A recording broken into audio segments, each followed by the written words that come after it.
the godfather of gore, a nickname that was given to Lucio Fulci, despite it already having been given to Herschel Gordon Lewis. Theft, I call it, but it's all appropriate because Lucio Fulci was an Italian horror director, most prominently known in the 80s, mainly because he died in the 90s. But, yeah, that cake, man, you can't eat it. You got to beat us. Anyway, he was given this title that was already previously given to someone else. Very appropriate because the Italians were renowned for stealing stuff, basically, and repurposing it, retooling it, sometimes not so well for their own intents. Now, don't get me wrong, I love Fulci.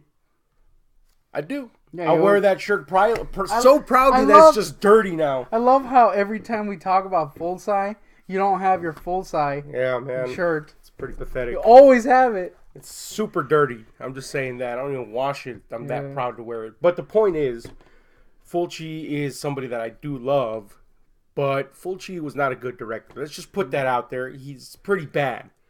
He has 2 great films, Zombie, and, of course, my favorite, and most people's favorite, The Beyond. They are admittedly damned good, but even they are flawed. But they transcend their flaws. Yesterday we saw City of the Living Dead, a.k.a. The Gates of Hell, the first in his trilogy of The Gates of Hell. And I'd say honestly, probably my second favorite Fulci flick. But that doesn't mean it's a good movie. In fact, it's a pretty bad movie. But it holds a special place in my heart. And every now and then I'll have to watch it and be like, all right, man, that's why I like that movie. Also, that's why I hate it at the same time. Also, worm lots of worms. But yeah, man, let's talk about this bad boy. If you haven't seen City of the Living Dead or The Gates of Hell, sometimes it goes by one or the other name, just depends. Sometimes it's because of the cut. Whatever. We saw the uncensored cut, so that's what you need to know. If you haven't seen it, the plot is super simple. A priest hangs himself purposely in a cemetery that apparently houses one of the gates of hell. It opens the gates, and weird supernatural shit like that starts happening. That's literally, that's the spookiest thing that happens. That's it, man. And then some people try to close the gate, I guess. Yeah. And, that's it. Yeah, worms. So, of course, this being Fulci, what really stands out to a lot of people is the gore effects, the weird music, and all that stuff. Not so much the plot. So I'm going to say that my first con is starting off with the cons? Yeah, just get them out of the way, All right. Because there's a lot of them. My first con is that the narrative is all the fuck over the place. This is not a neat movie. It's literally stretched out beyond measure, which, like, Fulci can do really well. Like, he really drums up the suspense in the movie Zombie, when there's this scene where, as a viewer, especially once you know it even works even better, which is rare that it works better the second time around. There's a scene where a chick gets her eye poked out by a splinter, and he really stretches that shit out. Like, it's like a 6-minute sequence. Yeah. And here he kind of does that with the whole movie at times.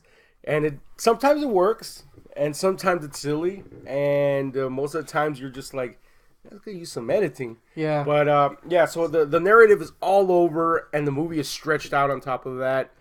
That's a con. But this movie also has the distinguishment of its ineptitudes kind of helping it at times. Sometimes that works for the movie. Yeah, because it gives it that kind of extra weirdness factor. Yeah. It's like, oh man, why did they do that? Yeah, exactly. So give me one of your cons. I know you at least have 10,000. Worm cannon. Yeah, man, there's this one part. I had to. Look, there's this one. There's a scene. How do you even explain this scene? Yeah, there's a scene where people are like hanging around. Yeah, like a storm of worms all of a sudden besieges a bunch of people. Yeah. Basically. All right, cool concept, I guess. The supernatural events happen in this movie that are strange and inexplicable. So worms, I guess, is a thing, but or maggots. I'm sorry, to be precise. But the storm blows into this window, and you can clearly see that it's shooting out of a snow cannon, these worms. Yeah.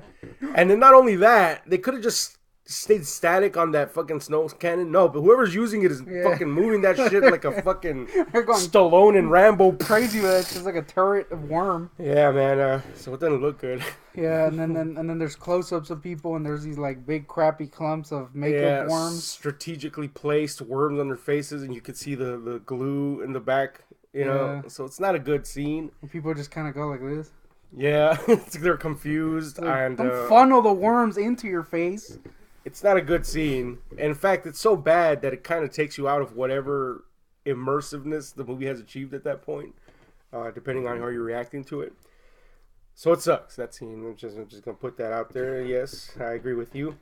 In fact, I dreaded its arrival. I it's been a while since I've seen this movie. It's been over a decade.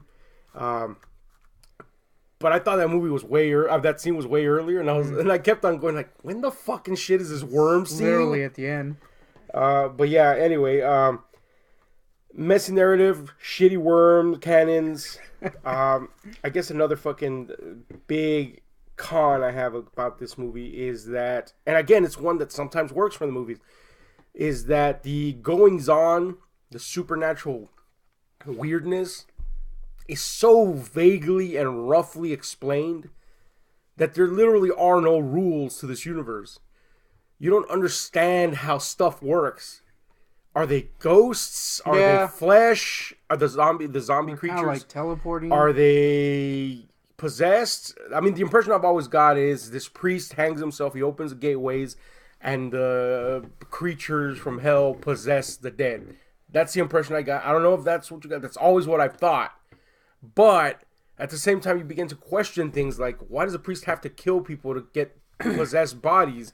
And why aren't the dead just coming out from the graves that are already dead? It's weird because it kind of saves the zombies, I guess, towards the end. Mm-hmm. You know, when they're in that crypt. Suddenly there's zombies everywhere, but you're like, wait a minute, where were they the whole time? The fuck's up with these zombies, man? Yeah, they just kind of chill out until then you get like these teleporting ghouls, I guess. Yeah. And then it also like throws the rules out at you sort of in exposition sometimes. Like there's a medium character who gets visions of this gateway opening, and she's kind of one of our protagonists. And she kind of lays the rules out there. Like, we have to kill this priest because he's the one that opened the gateway. And until we do, the gateway's open, and we have to do it by a certain time. And you're like, how do you know all this? Explanation is immediate, by the way. Yeah. Oh, in the Book of Enoch, it says, and this is like a kind of a cringe thing for me. A little bit, yeah. What the fuck does the Book of Enoch have to do with any of this? It's kind of like he was like, oh, that's a thing that exists. Yeah. Let me put that in there. It's crazy because later in the Beyond, he has the Book of Iban in there. You know, he's going for a Lovecraftian type of thing here. You know, the movie's even set in Dunwich, so there's a Lovecraftian element to it. So why not just make up another book? Why do you got to go with a book that actually exists and we know does not have any of that in there? So I guess he was just hoping that nobody knew about that book somehow. But anyway, whatever. It's weird, man. The rules are all over the place to this universe, to the creatures, to what they're doing and why. But at the same time, though that's a big con, at the same time it adds this air of weird mystery, man. You're like, what the fuck is going on and why? Yeah. In a good way. I do wanna say a con that kind of ties into what you just said, though. Mm-hmm. There's that one scene where that kid's getting chased, right? And for some reason, the teleporting ghoul teleports on top of a bridge, and then freaking Spider-Man's towards him. I'm like, I mean, you could have just teleported in front of him, dude. Yeah, right. Why do you have to Spider-Man to him? That's a big thing. If these possessed ghouls can basically appear at their will wherever they want, just appear where the people are and why do they have to haunt them first? I don't know, man. The rules to this universe make no sense. And and then like the priest like death stares people, but then like the other zombies just kill people. So yeah, well, the priest, I'm assuming he's got the death stare. Cause see, the priest. I love how there's a death stare also. once the priest hangs himself, he clearly does it on purpose to open this gate, and he becomes like the lead zombie guy, and he's got a death stare. You see, Yeah. It all makes sense. You see, but but he's the leader, so he's got the death stare power. Yeah. I guess there's no rules in this universe. I also gotta say that for a leader Death Stare, also a minor con, he freaking dies like a bitch. Yeah, he kind of dies like a little hoe, but he takes like a cross to the dick and then he like melts. Yeah, it's not even I guess it was supposed to be the stomach. Yeah, because there's viscera coming out when they stab him with the spoiler alert. They kill the priest and shut the gate to hell. I think. Yeah, because in that ending, you're like, what? They stab his ass, right? But it's clearly in the crotch area. It's his dingaling. His dingaling has guts in it. Anyway. You're like, dude, this guy can like teleport and he's got death stare and shit, and he just... To be fair, he was in the middle of a death stare when he got stabbed, so he had to be focused, man. Another con for me are the actors. And this is a big thing in Italian movies. You either live with it or you don't. The actors are always deplorably bad. The exception being one, and I'll talk about them in the pros, but the actors are pretty fucking bad. You either roll with that or you don't. In this one, pretty much I rolled with it, but some of them are still glaringly bad, so I'm just going to put them in the con column just because. And then I think this is an ending since you mentioned it. This is a thing we'll both share since you mentioned it. It's the ending. Yeah, it's kind of a stinker. It's not that it's vague, it's that it doesn't exist. There's no ending. Yeah. It's just like the implication of something, but there is a legitimate reason to this, and it's because the apparently the original print got damaged, and Fulci had to edit together something that kinda would make sense. And since in this universe nothing makes sense, fuck it, let's just go with this thing right here. So basically, the ending is just our heroes win. They come out of the crypt. They see this kid that they were taking care of now, I guess. He runs at them. They scream, for some and reason. it freezes on the kid. And that would have been fine if when they scream and they cut back to the kid, if behind him there would have been like a nightmarish or something. Yeah, something horrible behind there's them. Like or nothing. There's nothing. There's just a couple of cops standing there. So you're like, I guess that something happened. It's a bad ending, no matter which way you cut it. I mean, I know that they destroyed the negatives in some form or fashion, but come on, man. Wouldn't make sense. At least don't cut back to the kid or something. Yeah. That would have said a lot more. Or like add in a sound or something. Yeah. Spooky sound. Which brings me to my last con. The editing in this is terrifically bad. Yeah. And I mean that again because sometimes it kind of works for the movie. Just long, drawn-out shots. Sometimes, though, you're like, this movie could have been really cool. Not good, but really cool if an editor had a more concise cut of it. Especially during the worm scene that just keeps going on. Man. You're like, I mean, I get, like, if they would have just trimmed a couple bit, it would have been kind of cool. Yeah. And then in the final sequence, when they finally kill the priest, he erupts into flames. Oh, yeah, that goes and so do all the zombie minions. And it's cool. But then you got But they just linger on the shots. They linger so long that the zombie puppets just start melting, and you just see like rods standing up, and you're like, oh man, I just saw the rod. A little editing would have gone a long fucking way, man. Yeah. We don't want rods. Cut the rod out. Anyway, speaking of rod, you got any more cons? Because these cons are pretty big. The rod is the one. Yeah, well, all yours are mine, honestly. Yeah. So far, these cons are they may be a little. The list might be small, but the cons are huge. Yeah. I got another con. Okay. There's that one scene where they're going into the. I like how mine are very specific, by the way. Yeah. There's that one scene where they're going into the crypt, and they clearly forgot to dub in the one actor. So there's just like a spell of him moving his lips and nothing happens. Yeah. I was like, that's a thing that happened, isn't it? The ADR is fucking bad in this. Yeah, for like the first like couple minutes, it's completely out of sync. Yeah. Like completely out of sync. Now, if you're familiar with Italian cinema, this was common. They just shot the movie. People sometimes didn't even know the language they were supposed to be miming. They just shot the movie in a variety of languages, basically, and then just dubbed it. So sometimes they don't even come close to matching what the fuck's going on. So that's a thing. But anyway, let's go to the pros in this movie.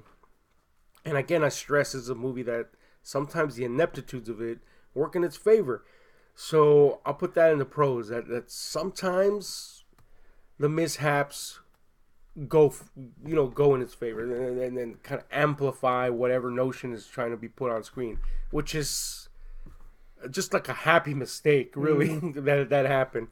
But really, my first pro is that it's kind of an ambitious movie. It wants to do so much, but it clearly doesn't have the budget or, kind of the talent behind it at times. But it's very ambitious in its scope. And that ties into this.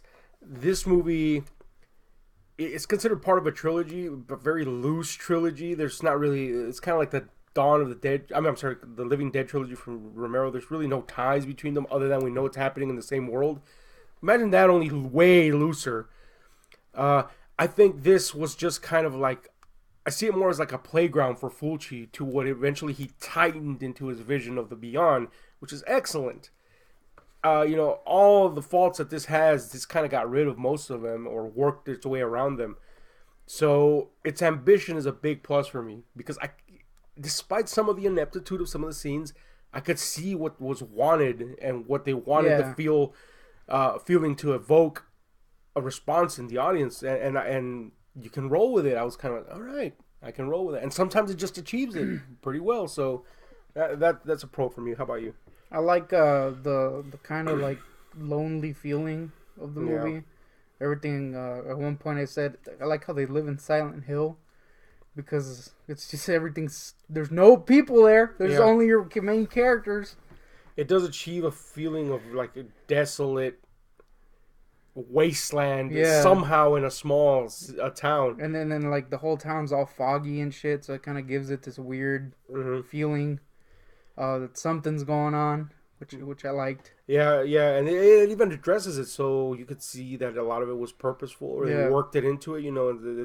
It talks about the fear that is injected into humanity in the face of these things, so people are shuttered in, and very Lovecraftian, very kind of like not Dunwich Horror, but kind of like Shadow of Innsmouth. People know that something's going on. Yeah, except for that one guy at the freaking bar. That guy was denying shit. He was like, there ain't no ghouls.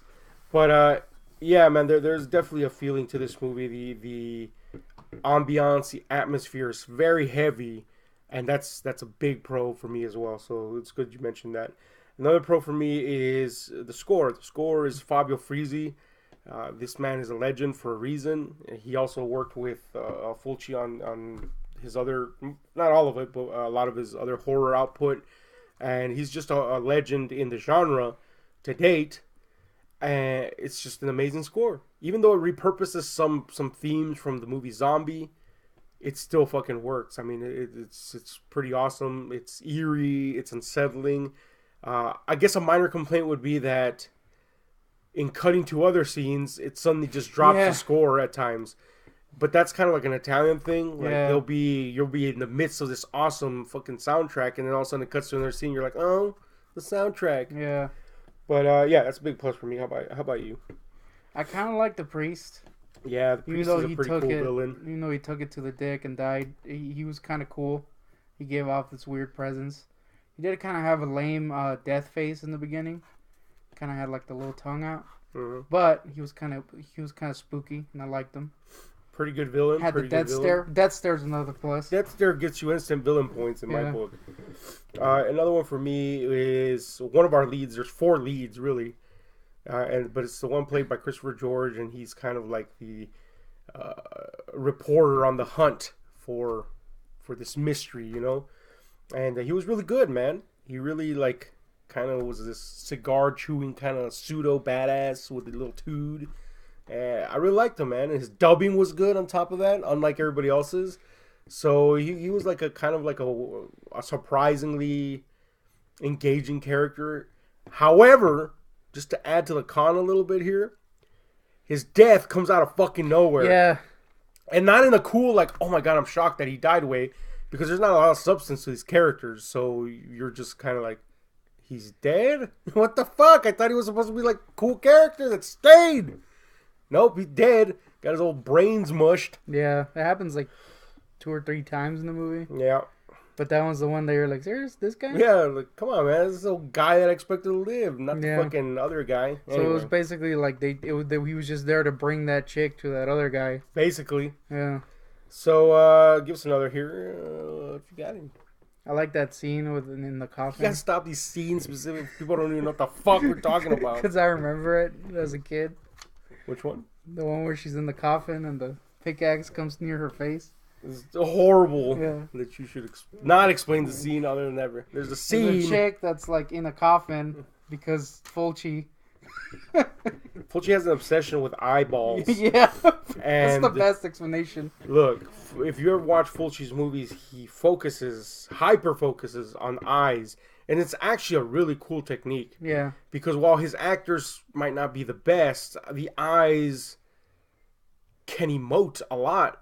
Somehow an eye can tell you a lot more than a voice can. And he chooses to show eyes a lot. This movie, he's super obsessed with eyes. Yeah, there's like entire dialogue sequences that are just eyes. There's like zoom-ins to eyes. Yeah, and it really works. It really works at times. But there's this one scene where a chick is buried alive, basically. And one of our heroes decides to disinter her, obviously, because he hears her screaming. And he does it with a pickaxe to the fucking head area of the casket. She's alive. He knows she's alive. And he goes with a pickaxe to the head area. Hardcore. And it's a really neat shot because the pickaxe... Look, I'm just going to put it this way. Italian movies did not care about harming their actors. So this thing comes incredibly, shockingly close to her head on one side.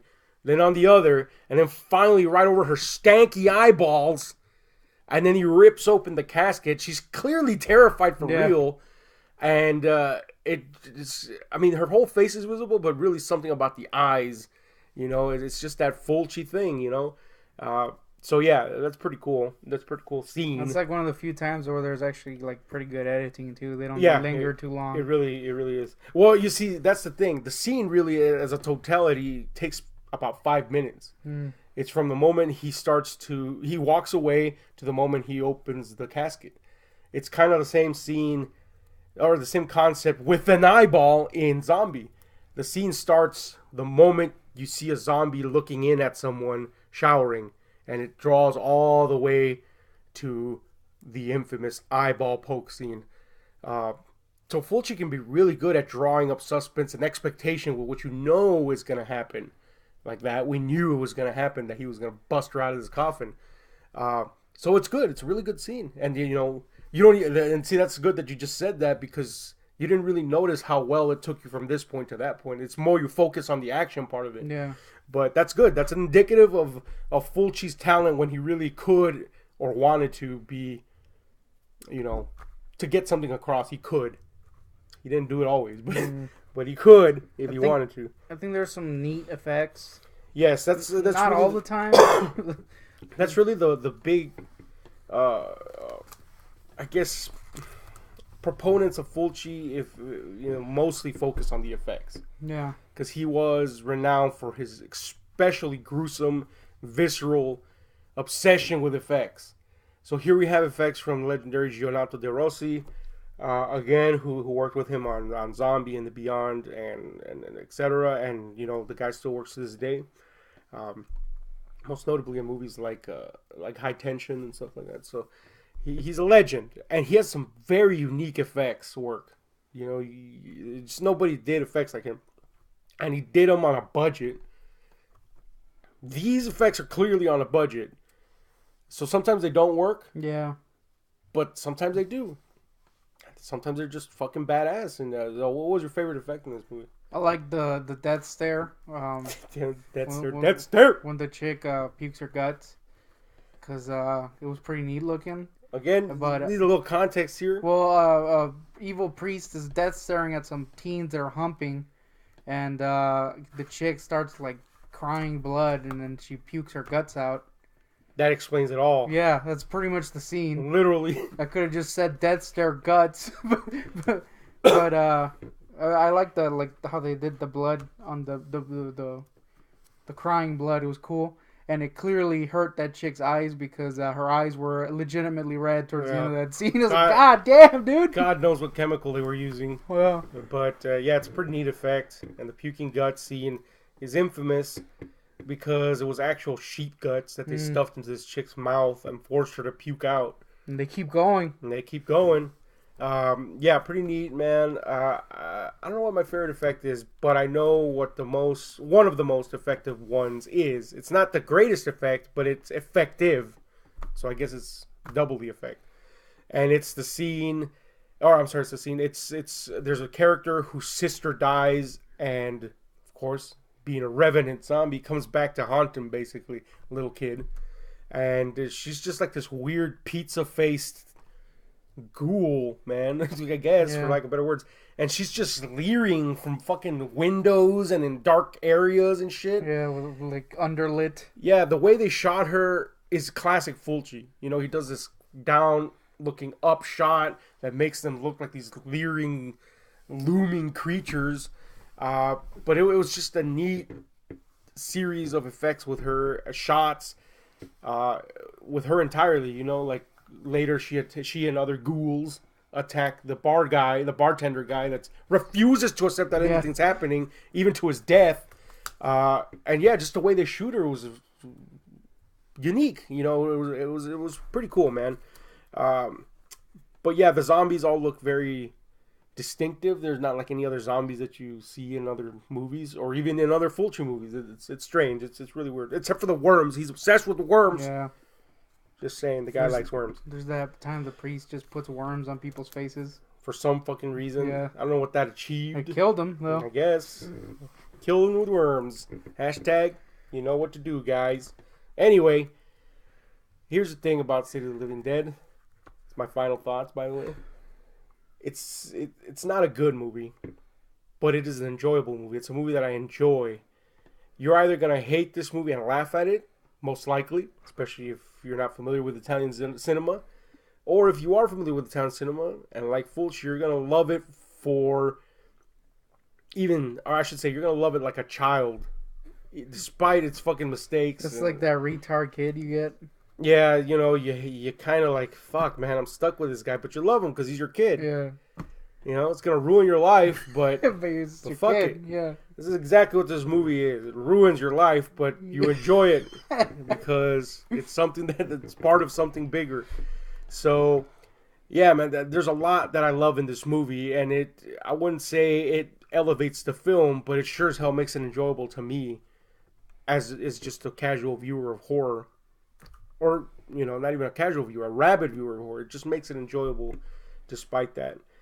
So I'm going to have to ultimately give it a 50-50 score, 5 out of 10, because I do like this movie quite a bit. But, man, it's got some fucking faults. So it just lands right in that middle. Although if I were to be fair, really, on a technical level, this movie would get like a 3 out of 10 if we were, you know, kind of being impartial here. But, yeah, I'm going to give it a 5 out of 10. I think it's, like you said, it's ambitiousness. That's a word. Kind of is its best part, and you can kind of see what he wanted to do, and if you're willing to kind of roll with that, I think it's pretty cool. I liked it. But yeah, I mean, it's kind of a stinker sometimes. I think it did need someone to go in and snip that bad baby. You know, this could have been like 20 minutes shorter, and it probably would have been better. But I like it, and I like what it was trying to do, and I like the tone of it very much. So I'll give it a 6, though I know that is too high. There's been several alternative cuts of this movie, and you might think, well, that's good. You guys said needed some editing, some cropping. Well, it's usually because of censors. And they just basically cut all the gore stuff. Yeah. So they're not better. That's not what we're aiming for here. It's not what needs to be cut. Yeah. So this might be controversial, but I think we will both agree on this. This movie needs to be re-edited. And I would be all for somebody nowadays, and I know Fulci's dead and it might be sacrilegious, but fuck it, come back from the grave, asshole. Stop eating cake. Yeah. Anyway, the point is, fucking... I would be all for a modern day editor going into this and cropping it and making something tighter out of it, because it would work. It definitely would elevate the film from where it is. Yeah. Anyway, so this is where we announced the City of the Living Dead Half Dog Productions cut. Yeah, it's bad. Coming never. It's really bad. Yeah, it's just this. Yeah, it's just us. Normal editing, Farting. aka none. Yeah. Anyway, let us know what you think about City of the Living Dead. If you haven't seen it, go check it out. It's pretty, it's a thing. It's a thing you'll watch. It's a movie. You'll either like it or you'll hate it. Yep. But we like it. And let us know what you think, man. In the meantime, hit like, share, subscribe, and those notification buttons, because we are out.